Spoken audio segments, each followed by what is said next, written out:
September 12, 1943. The hills above Salerno, Italy. Morning light broke across the Mediterranean coast as American infantry pushed inland from the beaches. Among them, a German reconnaissance patrol watched from a ridgeline, observing the enemy advance through field glasses. Then they heard something that made them pause. Clear voices, speaking English, transmitted through the air with a clarity they had never encountered on any battlefield. No static, no fading, no atmospheric interference that plagued their own equipment. Just clean, crisp communication between American units, coordinating their movements across the broken Italian terrain. The patrol commander lowered his glasses and turned to his signals officer. "What frequency are they using?" The officer adjusted his torn-fu receiver, scanning through the bands. When he found the American transmissions operating at 42 megacycles, his expression changed. "Herr Leutnant, that's VHF. And its frequency, modulated." The patrol had stumbled upon something that would reshape German understanding of battlefield communications. They were listening to the SCR-300, America's backpack radio that could maintain contact over 3 miles of terrain without the crackle, pop, and fade that characterized every German infantry radio in service. This wasn't just better equipment. It was evidence of a technological philosophy Germany had never embraced, proof that American engineers had solved problems the Wehrmacht didn't realize needed solving. Within hours, orders went out. Capture one of these radios intact, bring it back for evaluation. The German army needed to understand what they were facing, because for the first time in the war, their signals officers were encountering equipment that fundamentally outperformed their own in the one measure that mattered most on a battlefield. Reliability that worked every single time, under any conditions, without requiring an engineering degree to operate. If you're enjoying this deep dive into the story, hit the subscribe button and let us know in the comments from where in the world you are watching from today. The SCR-300 that eventually reached German hands came from a different circumstance entirely. October 19, 1943, near Monte Cassino, an American rifle company found itself cut off during a German counterattack, forced to abandon their position as panzer grenadiers closed in from 3 sides. They destroyed what they could, threw sensitive documents into a burning building, and retreated through an olive grove toward friendly lines. The radio operator, Corporal James Mitchell from Indiana, had carried his SCR-300 through 2 months of Italian fighting. The 38-pound unit strapped to his back had become familiar weight, reliable companion in a landscape where nothing else could be counted on. But when mortar rounds began dropping into the grove and rifle fire came from multiple directions, he made a decision thousands of radiomen had made throughout history. He unbuckled the harness straps, set the radio beside a stone wall, and ran. German infantry found it 3 hours later. The unit sat undamaged beneath its waterproof canvas cover, serial number USA 74218, clearly stamped on the identification plate. A Feldwebel who had worked as a radio technician before, the war examined it carefully, noting the pristine condition, the organized layout, the attention to weatherproofing that suggested American engineers understood the realities of field service. "Don't destroy this," he told his lieutenant. "Intelligence will want to see it." That evening, the radio began a journey that would take it from the Italian front to a signals intelligence facility outside Rome, then by rail to Berlin, and finally to a Wehrmacht technical evaluation center, where German engineers could conduct the systematic analysis their doctrine demanded. The evaluation team assembled in early November. Senior signals officers from the Wehrmacht communications branch, technical specialists from German radio manufacturers, including Telefunken and Lorenz, and combat veterans who had encountered American radios in North Africa and Sicily.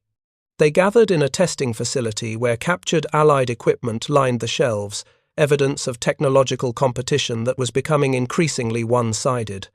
The team leader, a Major Heinrich Vogel who had overseen radio development programs since 1938, reviewed the initial assessment reports with growing concern.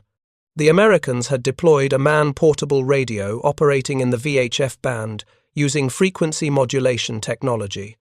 It weighed 38 pounds, complete with batteries. It offered 41 separate channels within its operating range. It could maintain communications over distances exceeding 4 kilometers under favorable conditions. These specifications alone represented capabilities no German infantry radio could match, but the specifications told only part of the story. What truly concerned Vogel was something less quantifiable, but infinitely more important. The American radio worked, not theoretically, not under ideal laboratory conditions, but actually worked in the hands of ordinary soldiers under battlefield stress. The testing began with careful disassembly. German engineers photographed every component, measured every dimension, documented every connection and circuit. They worked methodically, revealing layer after layer of American design philosophy that challenged their assumptions about proper radio construction. The chassis, stamped from sheet metal rather than machined from solid stock, used mass production techniques that sacrificed elegance for speed of manufacturing. German radios employed precision metalwork that required skilled labor and expensive machinery. The American approach prioritized getting functional equipment to soldiers quickly overachieving theoretical perfection in construction. The tube complement revealed 18 vacuum tubes, more than German engineers would have specified for equivalent functionality. This redundancy struck them as wasteful initially, evidence of American industrial excess. But as they traced the circuits, they began understanding the reasoning. The extra tubes provided circuit isolation that reduced interaction between stages, simplified troubleshooting when failures occurred, and allowed less critical frequency stability requirements that made production easier. Every design choice reflected practical field considerations over theoretical optimization. The frequency modulation system itself represented technology. German engineers understood theoretically, but had never implemented in portable equipment. FM transmission offered inherent advantages over the amplitude modulation used in all German infantry radios. Static from atmospheric conditions, electrical, interference from vehicle ignitions, and random noise that plagued AM reception simply didn't affect FM signals the same way. The American radio included an automatic frequency control circuit that locked the receiver to incoming signals, eliminating the need for constant manual tuning adjustments. German radios required operators to carefully adjust tuning controls to maintain reception as conditions changed, a task demanding concentration and skill during combat when neither could be spared. The squelch circuit, another innovation German infantry radios lacked, automatically muted the receiver when no signal was present. German operators listened to continuous noise between transmissions, fatiguing distraction that made monitoring assigned frequencies for extended periods mentally exhausting. The American design recognized that soldiers using radios weren't radio specialists and designed systems accordingly. Testing moved to field trials in mid-November. Engineers transported the SCR-300 to a Wehrmacht training ground outside Berlin, where they could evaluate performance under controlled conditions. They paired it with a standard German Torn Fude 2, the VHF backpack radio issued to Wehrmacht infantry units, to establish direct comparison. The Torn Fude 2 represented German engineering applied to portable battlefield communications. It operated in the 33 to 38 megacycle range using amplitude modulation. It produced 1.5 watts of transmitter power. It could communicate approximately 3 kilometers using voice, longer using Morse code. 2 men were required to operate it in mobile configuration, one carrying the transmitter and receiver weighing approximately 30 pounds, the second carrying the battery pack and associated equipment weighing another 25 pounds. The American radio, by comparison, could be operated by a single soldier. The complete system, including the larger battery, weighed 38 pounds. It operated across 40 to 48 megacycles with 41 channel selections instead of the Torn Fude 2's limited frequency coverage. And it used frequency modulation that provided clear reception under conditions where amplitude modulation failed entirely. The field trials began with basic range testing. Engineers positioned operators with both radios at a fixed location, then moved receiving stations progressively farther away while monitoring signal quality and communication effectiveness. They documented results meticulously, recording signal strength, clarity, and usability at measured intervals. The SCR-300 maintained clear, intelligible communication beyond 3 miles across relatively flat terrain. The signal remained consistent until sudden complete loss of contact occurred when distance exceeded radio's effective range, the characteristic behavior of VHF transmission limited by line-of-sight propagation. The Torn Fu, too, operating on similar VHF frequencies, using amplitude modulation, provided communication over shorter distances with progressively degrading quality as range increased. Static and fading made the final kilometer of its operational range barely usable, requiring operators to repeat transmissions multiple times to ensure messages were understood correctly. But range alone didn't capture the full disparity. The teams next tested both radios under conditions simulating battlefield environment. They operated them near running vehicles, tested them in rain and varying temperatures, evaluated them after rough handling and the inevitable abuse equipment received in combat. The SCR-300 continued functioning without degradation. Its waterproof construction kept moisture from sensitive components. Its frequency modulation rejected the electrical noise from vehicle ignitions that made AM radios nearly useless in mechanized warfare. Its rugged construction withstood drops and impacts that would have required German radios to return to depot-level maintenance facilities for repair. One test particularly impressed the German observers. They operated the American radio while an engine ran nearby, deliberately creating electrical interference that would have rendered any German infantry radio useless. The SCR-300's FM receiver simply ignored the interference, maintaining clear communication, while the Torn Fu D2, tested under identical conditions, produced only crackling static broken by occasional unintelligible fragments of speech. A Luftwaffe signals officer, observing the tests, wrote in his report, "The enemy has achieved practical immunity to the electrical interference that has plagued our tactical communications since we began mechanizing our forces. This represents not incremental improvement, but fundamental technical superiority in a critical battlefield capability." December brought expanded testing as word of the American radio's capabilities reached higher Wehrmacht commands. Additional SCR-300s had been captured in Italy, and several arrived at the testing facility, along with the smaller SCR-536 handheld radios that complemented the backpack units in American infantry organization. German engineers examined the complete American tactical radio system, understanding for the first time how thoroughly the United States had revolutionized infantry communications. The handheld radios provided squad-to-company contact. The backpack radios connected companies with battalion headquarters. Both used similar technology, both operated reliably, and both were produced in quantities Germany could not match. Production numbers told part of the story that technical specifications couldn't capture. American industry manufactured nearly 50,000 SCR-300s during the war years. German production of all Feldfu and Tornfu models combined never approached that total. The Americans weren't just building better radios, they were building them by the tens of thousands, equipping every infantry battalion with equipment that gave them communication advantages Wehrmacht units could never achieve. The German radio industry, by contrast, produced multiple competing designs with limited interoperability, each requiring different spare parts, different operating procedures, different technical training. A radioman transferred from one unit to another might encounter entirely different equipment, requiring him to learn new systems. American radiomen trained on the SCR-300 could operate any unit in any theater, because every radio was identical down to the last component.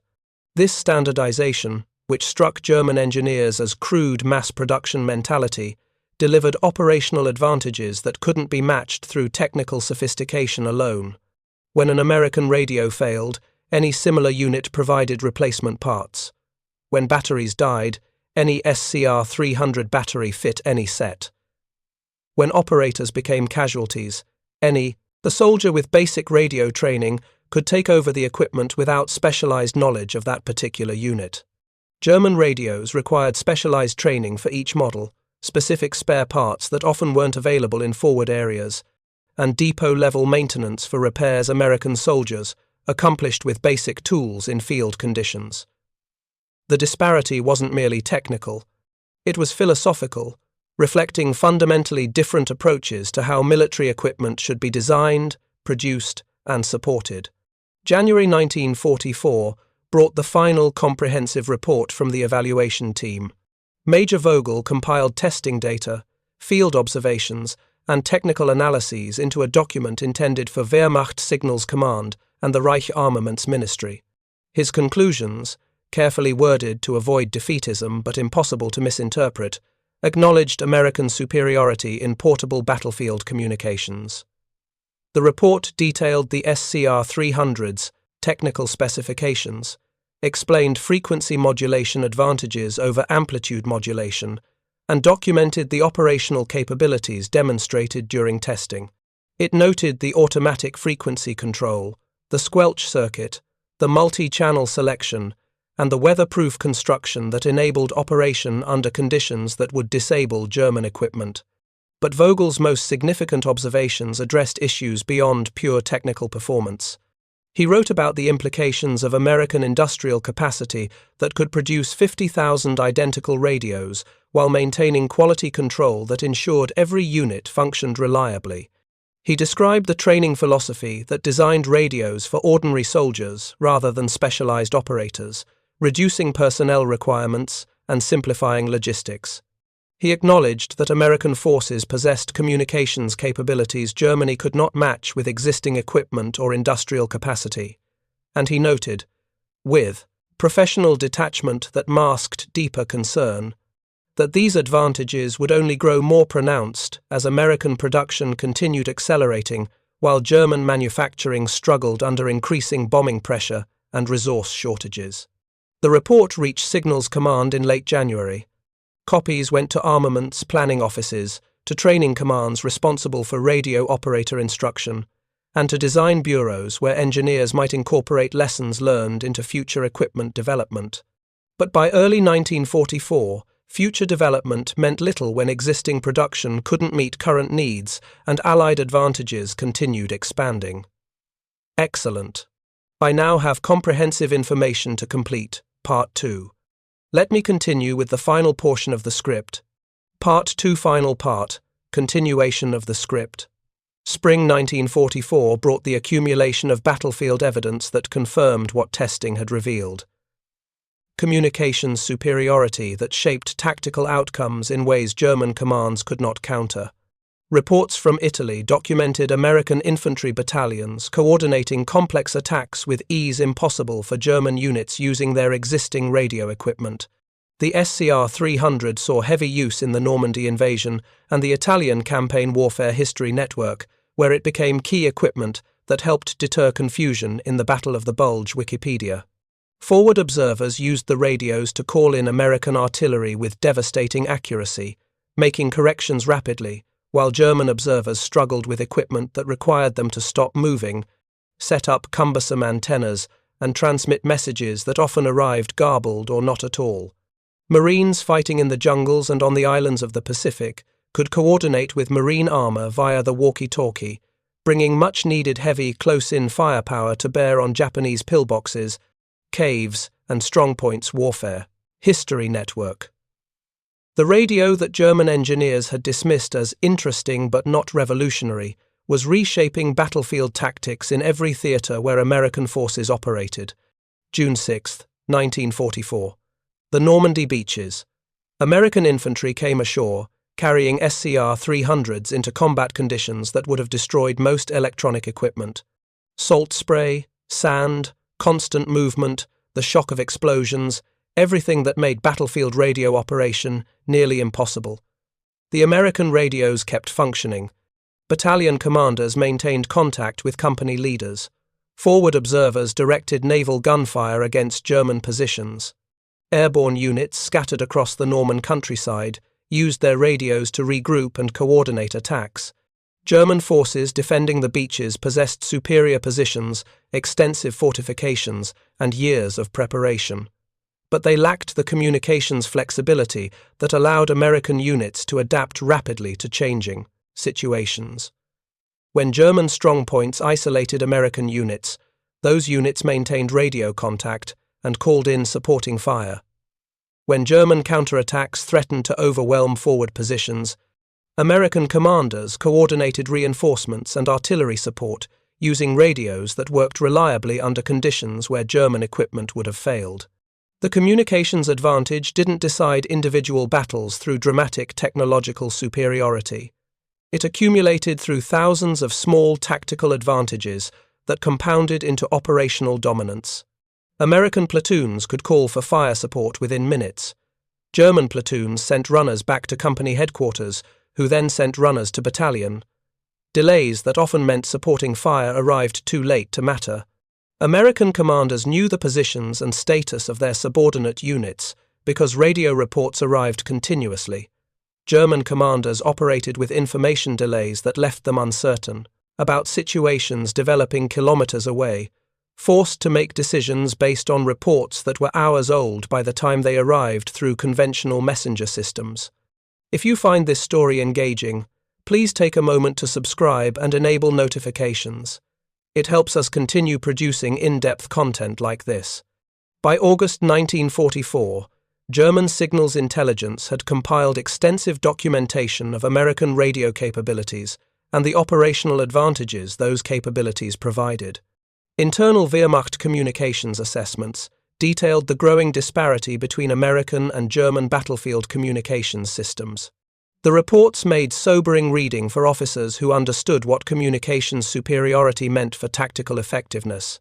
One assessment noted that American infantry battalions possessed more reliable radio equipment than German division headquarters, reversing the normal hierarchy where only senior headquarters could maintain consistent, long-range communications.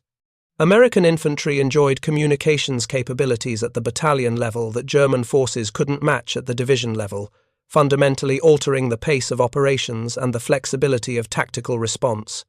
Another report documented that American mechanized units could maintain radio communications while moving at speed, coordinating movements and concentrating forces, with agility impossible for German mechanized formations, hampered by equipment that required them to halt for radio transmissions. The frequency modulation technology that German engineers understood theoretically but never implemented in portable equipment gave American forces immunity to the electrical interference that plagued German AM radios operating near vehicles.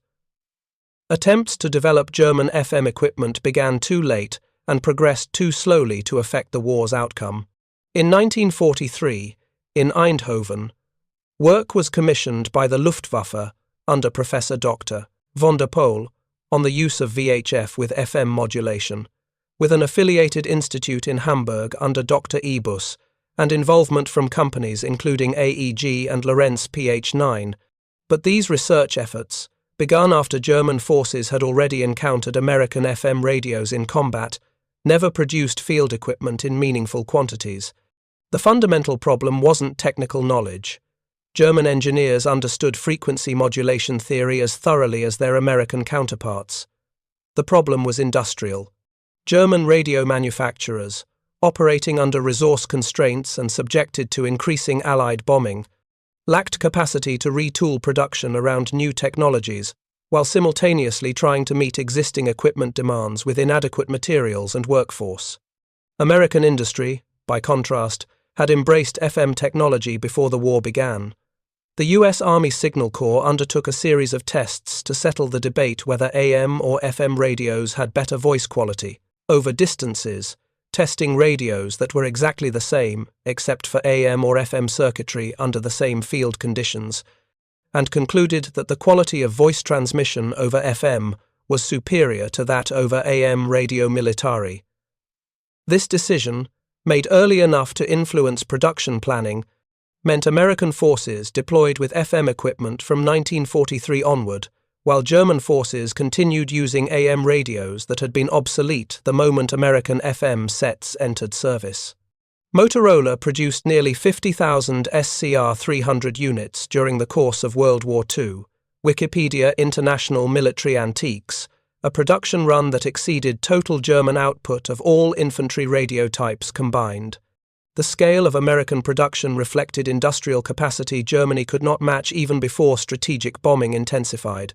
The same factories that had built civilian radios in peacetime converted smoothly to military production, leveraging existing expertise, manufacturing infrastructure that Germany had never developed at comparable scale. Autumn 1944 brought the final offensive operations, where German forces attempted to regain initiative on the Western Front. The Battle of the Bulge in December represented Germany's last major attack, throwing available reserves into a desperate attempt to split Allied armies and capture vital supply depots. The operation depended on speed, surprise, and the ability to exploit initial successes before Allied forces could respond. German planning assumed that bad weather would ground Allied aircraft and that rapid movement would prevent American forces from organizing effective resistance. These assumptions proved partly correct. Weather did limit air operations initially. German forces did achieve tactical surprise in several sectors. But German planners hadn't accounted for American communications superiority that allowed isolated units to coordinate defense and call in artillery support, despite being surrounded or cut off.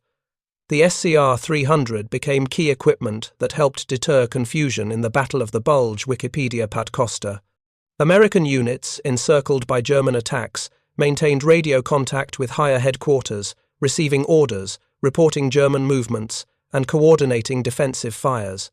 Forward observers directed artillery against German columns even when isolated from their parent units, because their radios kept functioning under conditions that would have left German observers unable to communicate. The Siege of Bastogne exemplified how communications technology influenced tactical outcomes. American forces defending the town remained in contact with corps headquarters throughout the siege, coordinating supply drops and planning relief operations.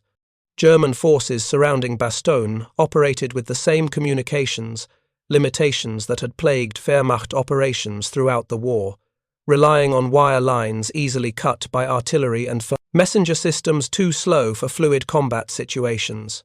When weather cleared and Allied aircraft returned to action, American ground forces directed airstrikes using radios that provided the coordination necessary for effective close air support.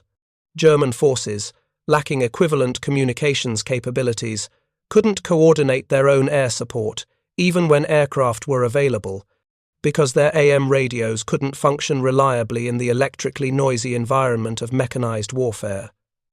By January 1945, the Ardennes offensive had failed. German forces retreated, having expended reserves that couldn't be replaced, and suffered casualties that left remaining units at fractions of authorized strength. Among the lessons Wehrmacht commands drew from the offensive was the undeniable conclusion that American communications superiority had helped contain and ultimately defeat the attack, despite initial German advantages in surprise and local force concentration. Internal. German assessments documented that American commanders had maintained situational awareness throughout the battle, while German headquarters operated with information delays that prevented rapid response to developing situations. American artillery had achieved coordination impossible for German artillery using existing communications equipment. American infantry had maintained unit cohesion even when physically isolated, because radio contact provided the command and control necessary for organized resistance. These observations, arriving too late to influence German equipment development or production priorities, nevertheless confirmed what testing of captured SCR-300s had revealed 18 months earlier. American forces possessed fundamental advantages in battlefield communications that German industry could not match, and German tactical doctrine had not prepared to counter. The spring of 1945 brought the final collapse of German resistance on both fronts. Soviet forces closed on Berlin from the east, while American and British armies advanced from the west, encountering German units increasingly hampered by fuel shortages, ammunition shortages, and the communications breakdown that accompanied disintegrating command structures. German radio networks, never adequate for the demands placed on them, failed completely, as formations fragmented and headquarters displaced repeatedly under relentless Allied pressure. The sophisticated communications planning that had supported German operations in 1939 and 1940 existed only in doctrinal manuals, impossible to execute with equipment that had been obsolete when the war began, and units that lacked the personnel, training, and resources to operate even that obsolete equipment effectively. American forces, by contrast, maintained communications superiority until the final German surrender. The SCR-300 operated in frequencies from 40 to 48 megacycles and was channelized, incorporating an adjustable squelch circuit, an automatic frequency control circuit, easy-to-use tuning and channel selection, tuning lock to prevent accidental frequency changes, and radio relay capability. Wikipedia. These features, designed into the equipment from the beginning, delivered tactical advantages that accumulated into operational dominance across every theater where American forces operated. The history of the SCR-300 and German responses to it illustrated fundamental differences in how the two nations approached military technology development. American designers created equipment for ordinary soldiers to operate under battlefield conditions, accepting that perfect theoretical performance mattered less than reliable practical function when explosions deafened operators and sand-clogged equipment and batteries ran low at inconvenient moments. German designers pursued theoretical optimization, creating equipment that performed admirably under ideal conditions, but failed when reality intruded. The Tornfude 2 represented sound engineering applied to battlefield radio design, using technology German industry could produce and German training systems could support. But it used amplitude modulation that made it vulnerable to interference, lacked the automatic features that simplified operation, and required 2 soldiers to carry when American radios needed only 1. These weren't minor differences in specification. They were manifestations of different industrial philosophies, different assumptions about what military equipment should prioritize, and different understandings of how technology influenced tactical effectiveness. American industry, shaped by decades of mass consumer market experience, built equipment that worked reliably with minimal user skill and maximal tolerance for abuse.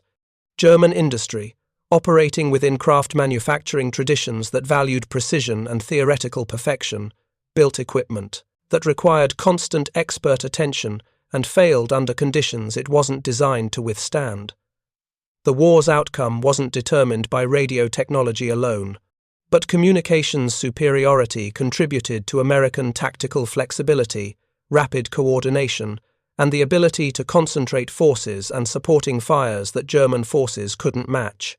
Every time an American forward observer called in artillery fire that arrived within minutes instead of hours, every time an isolated American unit maintained contact with higher command instead of fighting blind, every time American commanders knew their subordinates' situations, while German commanders operated on outdated information, the communications advantage influenced outcomes. May 8, 1945. Germany surrendered unconditionally. Among the equipment captured in German signals, depots and testing facilities were several SCR-300s still bearing American markings, still functional after years of German technical evaluation, still representing technology Germany had examined thoroughly, but never matched. Those radios, sitting in German warehouses alongside Wehrmacht equipment that had failed to meet wartime demands, embodied lessons about industrial capacity, design philosophy, and the cumulative advantages that reliable equipment provided across millions of tactical situations. They weren't technologically exotic. They weren't built using principles German engineers couldn't understand. They were simply well-designed, well-manufactured radios that did what they were supposed to do, every time, under any conditions. Post-war analysis by American and British intelligence organizations examined German radio development efforts and the reasons German forces never achieved communications parity with Allied armies. The assessments noted German theoretical knowledge and scientific expertise in radio engineering, but documented the industrial and philosophical limitations that prevented that knowledge from translating into effective field equipment. German radio designs required more precision manufacturing than German industry could provide under wartime conditions. They demanded more extensive operator training than Wehrmacht training systems could deliver with shortened training periods and inadequate numbers of qualified instructors. They needed more frequent maintenance than forward units could provide with limited tools and inadequate spare parts supplies. Most fundamentally, German radio design philosophy prioritized wrong metrics. German engineers designed for performance under ideal conditions rather than reliability under worst conditions. They optimized for theoretical capabilities rather than practical usability. They assumed specialized operators rather than ordinary soldiers, and they specified precision manufacturing that wasn't achievable at the scale and speed warfare demanded. American radio design philosophy, shaped by consumer market experience where products had to work reliably in customers' hands with minimal instruction and maximum tolerance for misuse, created military equipment that succeeded precisely because it was designed for real-world conditions rather than laboratory ideals. The SCR-300 wasn't the most sophisticated radio of World War II. It was the most useful, and in war, usefulness mattered more than sophistication.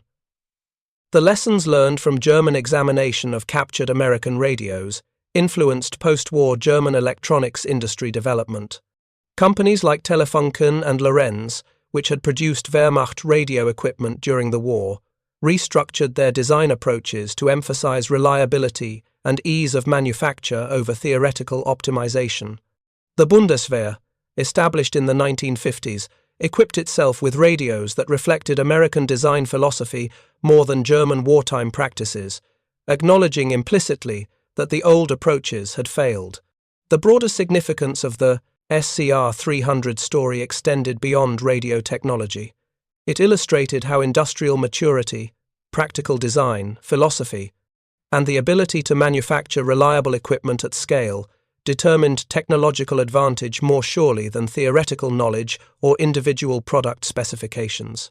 Germany possessed scientific expertise equal to or exceeding American capabilities in many technical fields. But Germany lacked the industrial depth, the manufacturing experience, and the design philosophy to translate that expertise into reliable field equipment producible in the quantities modern warfare demanded. American industry, shaped by decades of mass consumer markets where products succeeded or failed based on reliability and ease of use, approached military equipment design with assumptions fundamentally different from German craft manufacturing traditions. Those different assumptions produced equipment that worked better in soldiers' hands even when German equipment looked superior in technical specifications. The captured SCR-300 that German engineers tested so exhaustively, measuring and documenting every component and circuit, told a story those engineers understood but couldn't change. American forces possessed communications capabilities German industry couldn't match, and German tactical doctrine hadn't prepared to counter. The radio itself was unremarkable in many ways, just one of 50,000 produced. What it represented was devastating to German military effectiveness, proof that industrial capacity and practical design philosophy would decide the war's outcome as surely as any battle. Every kilometer of effective range, every channel selection, every circuit that simplified operation or improved reliability represented American industrial advantages that compounded across millions of individual tactical situations. German soldiers using captured American radios praised their reliability in letters and reports, noting how the equipment just worked without the constant maintenance German radios demanded. Those observations, echoing what German engineers at testing facilities had documented, confirmed what Wehrmacht signals officers had reluctantly acknowledged. The enemy had built better radios not through superior technical knowledge, but through better understanding of what battlefield equipment needed to be: reliable, simple to operate, tolerant of abuse, manufacturable at scale. Those qualities, which seemed pedestrian compared to theoretical performance optimization that German engineers pursued, proved decisive when multiplied across hundreds of thousands of radios, serving with millions of soldiers across multiple theaters throughout years of sustained combat operations. The SCR-300 didn't win World War II, but it contributed to American victory through the accumulated advantages that reliable communications provided across countless tactical situations where German forces operated at disadvantage because their equipment failed when it was needed most. In the quiet museum archives where captured German documents reside, the technical evaluation reports on American radio equipment remain as testimony to technology's role in modern warfare. German engineers had examined the SCR-300 meticulously. They had measured every specification, tested every capability, documented every advantage it provided over German equipment. Their reports reached appropriate commands. Their recommendations identified specific areas where German radio development had fallen behind American achievements. None of it mattered. By the time German engineers thoroughly understood what American industry had accomplished, the industrial and resource limitations that had prevented German forces from achieving communications parity had become insurmountable. The war would be decided by the accumulated advantages that reliable equipment provided to forces that could produce it in overwhelming quantities, and Germany could do neither. The story of German engineers capturing and testing American radios, then admitting they'd never achieved 3-mile range like it, wasn't about any single technical specification or engineering achievement. It was about industrial philosophy, design priorities, and the understanding that equipment succeeding in war, not by impressing engineers in laboratories, but by working reliably in soldiers' hands, when everything around them was exploding and communications could mean the difference between coordinated defense and isolated destruction. American engineers understood that. German engineers, despite all their technical sophistication and theoretical knowledge, never fully grasped it until examining captured American equipment revealed what they had been missing. By then, it was far too late to matter for the war's outcome. But the lessons endured, shaping post-war development and acknowledging, however reluctantly, that the Americans had been right about what mattered most in battlefield communications equipment: reliability, simplicity, manufacturability. The ability to work every time under any conditions in the hands of ordinary soldiers who weren't radio specialists but needed communications to survive and succeed. The SCR-300 embodied those principles. German radios, for all their technical sophistication, never did. And in that difference lay one more advantage that contributed to Allied victory in the most destructive war in human history. Thank you for watching. For more detailed historical breakdowns, check out the other videos on your screen now, and don't forget to subscribe.